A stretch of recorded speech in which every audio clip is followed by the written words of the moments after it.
Welcome. What I'd like to talk about today is the English Civil War, and I want to try and keep this as brief as I can. So here's the quick version of it. English Civil War, mid-17th century, a struggle between the monarchy and Parliament over whether England is going to be an absolute monarchy or not. That's the simple version. Slightly more detailed version.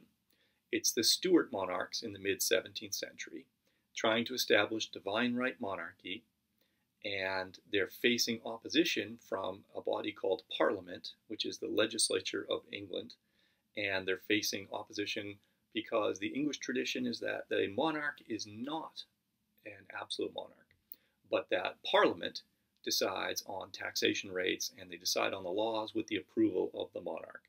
And so the Stuart kings, particularly Charles I of England, come up against this English tradition, and there's a war over who's right, and Parliament wins, establishing the precedent of England being a limited monarchy, sets it on the path toward becoming a more democratic nation, such as it is today. So a couple of key points that they're fighting over. Parliament, which is made up of two houses. You've got the House of Lords, the high-ranking nobles and the bishops, and you have the House of Commons, which is made up of wealthy landowners known as gentlemen or the gentry, and minor nobles. So it's not a democracy. Only rich people can, and particularly people who get their wealth from land, can run for the House of Commons and serve in the House of Commons. So Charles I comes to power after the death of his father, James I. These are the Stuart monarchs. They are also kings of Scotland and Ireland, as well as kings of England. And Charles is really just trying to do what other monarchs of the time period are trying to do. In the 17th century, in France, in the Holy Roman Empire, in Russia, monarchs are trying to do the same thing. They're trying to establish the right to build an army, a standing army. They're trying to establish the right to dictate the religion to their people. And they're trying to establish the right to make laws without having to worry about any kind of legislature or constraint on their power. And also to collect taxes without any restraint on their power. Charles isn't trying to do anything differently than Louis XIV is trying to do in France, or the Holy Roman Emperor is trying to do, or Peter the Great in Russia. They're all trying to do the same thing. Charles fails at it, just as the Holy Roman Emperor does. And so Charles gets in there and he tries a couple of tactics that Parliament really disapproves of. He tries collecting taxes through what's called ship money. This is a tax that traditionally the monarchs were able to do without Parliament, but it was supposed to be very limited in nature to protect the coastal towns. Charles tries to widen that out. He sells titles of nobility. People hate that, especially the nobles. They feel like it cheapens their title.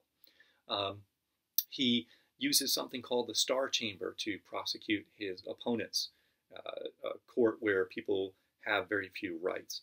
He tries to build a standing army in Ireland to control the Irish people, but people in England are afraid that this army will be brought over and used to control England as well. And he tries to impose the Church of England on Scotland, the Presbyterians in Scotland, and he tries to impose the Church of England on the Puritans in England as well. And the Puritans and the Scots respond very poorly to that. So he kind of cobbles things together and keeps things going for a little while, but Parliament becomes increasingly resistant. They demand he agree to a limitation of his rights in 1628 called the Petition of Right. He agrees to get his tax money, and he goes back on his word. In 1630s, he tries to impose his religion on the Scots. They rebel. They actually invade northern England. He tries to get money to do that, to fight them, and Parliament resists. He calls Parliament in 1640 and says, I need money to defend the country. Parliament says no, and so he just sends them all home and calls the Parliament again. Parliament, same people are elected, they refuse again. He tries to arrest his opponents, and this triggers the war. Short version of the war, he loses, gets executed. The guy that comes out on top is a guy named Oliver Cromwell, and he's an important member of Parliament. He's a Puritan.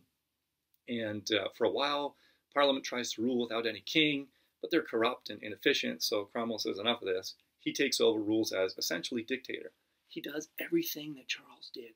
He imposes his Puritan religion on the people. He has a standing army. He rules without Parliament, and he essentially abuses his power the way that Charles was accused of doing. But he's more effective at it. He's a better absolute ruler, in a sense.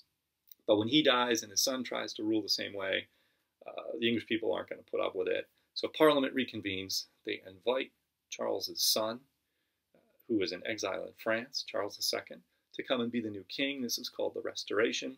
Charles II, he kind of knows where the power lies, and so he plays nicely with Parliament. But when he dies, he has no legitimate heirs. He has lots of illegitimate children, but no legitimate heirs. And so his younger brother, James II, takes over. James II's like Daddy. He doesn't know when to stop. He's a closet Catholic, which the Puritans can't stand, and many of the other Anglicans at the time were nervous about. But more importantly, he tries to rule with divine right. He tries to rule without Parliament. He's only on the throne for 3 years before Parliament says enough of that. They kick him out. This is called the Glorious Revolution in 1688. And the new king, William III, they fight in Ireland at the Battle of the Boyne. William III wins. So the new king agrees to the Bill of Rights, and he agrees to rule as a limited monarch so he can get the throne of England for himself to help him fight his enemy, France. And from that point on, England is a constitutional monarchy or a limited monarchy, and it's continuing on its progression towards becoming the representative democracy that it is today. So I hope that helped. Thanks for watching.